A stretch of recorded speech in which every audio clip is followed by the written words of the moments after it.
Good morning mga ka-Atenix. Di ba kukunin yung motor mo doon? Kakatapos lang ng bagyo dito sa amin. Kami ay titingin ngayon sa tulay sa ilog. Dahil balita namin na putol daw ang tulay. Kasama ko si Sean Time. Yan. Tamang lakad lang kami ngayon.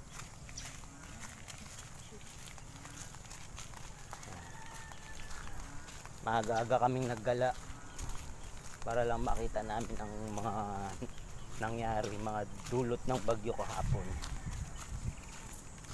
Ayan. Yan ay dating crusher. Kami naglalakad lang. So pababa kami. Dito na yung tulay eh.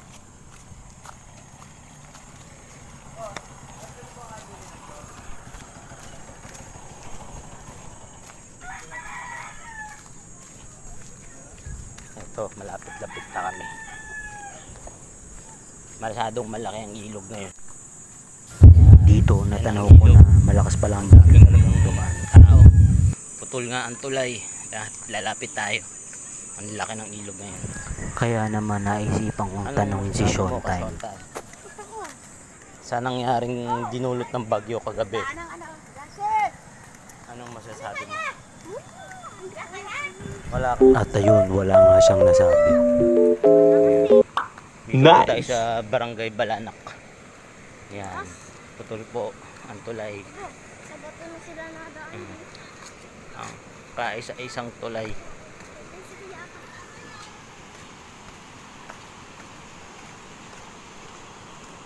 Putol.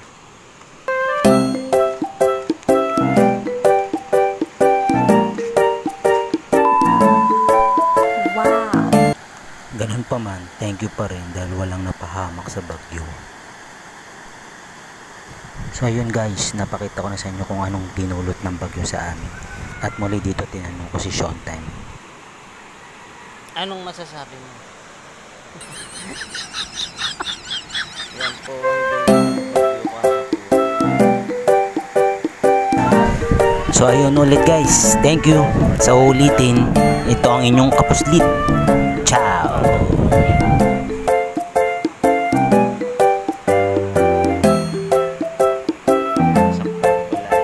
Ang haba pa pala ng video.